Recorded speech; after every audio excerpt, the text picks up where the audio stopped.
बच्चों, कैसे हो आप? आशा करती हूँ आप सभी स्वस्थ होंगे। चलिए आज की वर्कशीट शुरू करते बेटा। आज दिनांक है 16 अक्टूबर 2021 और डीआई द्वारा दी गई वर्कशीट नंबर 56 हम करेंगे, जो कक्षा नर्सरी के लिए है। यहाँ साथ में आप अपना सेक्शन लिखेंगे ए, बी या सी, जो भी आपका सेक्शन है। यहाँ आपको अपना नाम और यहाँ अपने शिक्षक या शिक्षिका का नाम घर में किसी बड़े से लिखवाना है, और अगर आपको खुद लिखना आता था बहुत अच्छा, तो आप खुद लिख लीजिए। भाग 1, आइए आज एक कहानी सुनते हैं। पलक की पायल। पलक पहाड़ों के पास एक गांव में रहती थी। उसे पतंग उड़ाने का बहुत शौक था। वह रोज शाम को पतंग उड़ाने के लिए छत पर जाती। छत पर माँ ने बहुत सारे पौधे लगा रखे थे, जिनमें पालक, पुदीना, परमल इत्यादि के पौधे भी थे। एक शाम माँ खाना बनाने के लिए छत पर पालक और पुदीना तोड़ रही थी। तभी उनकी पायल की आवाज पलक के कानों में पड़ी। उसने माँ से कहा कि माँ, आपकी पायल की आवाज बहुत अच्छी है, मुझे भी ऐसी पायल ला दीजिए। तब माँ ने पलक को पायल दिलवाने का वादा किया और वह बहुत खुश हो गई। तो कैसी लगी आपको कहानी पलक की पायल? उम्मीद है अच्छी लगी होगी। तो अब इसमें देखो कौन कौन से हमारे शब्द आए। पहाड़, पतंग, पालक, पुदीना, पायल, पैर। तो अब ये सभी शब्द बेटा, पैर तो नहीं आया इसमें, ठीक है, लेकिन माँ ने पायल कहाँ डाली हुई थी? पैरों में, ठीक है। तो पैर भी हमने इसमें लिख लिया।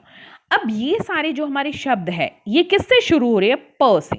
प से पहाड़, प से पतंग, प से पालक, प से पुदीना, प से पायल, प से पैर। भाग 2। आशा करते हैं आपको यह कहानी पसंद आई होगी। आइए अब इसके बारे में चर्चा करें। पहला प्रश्न, गांव में कौन रहता था? गांव में पलक रहती थी। कौन रहती थी? पलक। गांव किसके पास था? पहाड़ों के पास था। किसके पास था? पहाड़ों के। पलक को क्या उड़ाने का शौक था?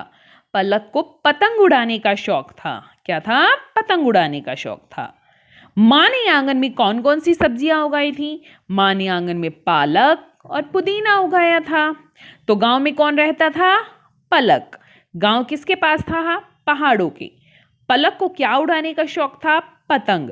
माँ ने आंगन में कौन कौन सी सब्जियां उगाई थी? पालक और पुदीना।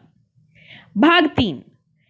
अब नीचे दिए गए चित्रों में से प अक्षर से शुरू होने वाले चित्रों पर गोला लगाइए। तो जो भी हमारा अक्षर प से शुरू होता है, ठीक है, तो हमें उस पर क्या करना है? गोला लगाना है। देखते हैं। प से पहिया, प से पपीता, प से पंखा, प से पुल, प से पानी, प से पेड़।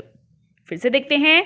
प से पहिया, प से पपीता, प से पंखा, प से पुल, प से पानी, प से पेड़। अब क्या है? ये हमारी है तितली। त से तितली, फ से फूल, ठीक है। तितली और फूल हमारे क्या होते हैं? प से शुरू नहीं होते, तो हमने इन पर क्रॉस लगा दिया, कांटा लगा दिया। बाकी हमारे प से शुरू होते थे, उन पर हमने गोला लगा दिया। भाग 4। आइए अब नीचे दिए गए पतंग के चित्र में अखबार के छोटे छोटे टुकड़े काटकर चिपकाएं। तो इसमें आपको क्या करना है? यहाँ पर पेरेंट को बच्चों की मदद करनी होगी, माता पिता को। कैसे? पहले आपको क्या करना है? बच्चे को अखबार देना है और बच्चे से अखबार के टुकड़े कटवाने हैं छोटे छोटे। आप उसके साथ बैठिए, बच्चे को कैंची देकर अकेला मत बिठाइए, उसके साथ बैठिए और उसके छोटे छोटे टुकड़े कटवाइए।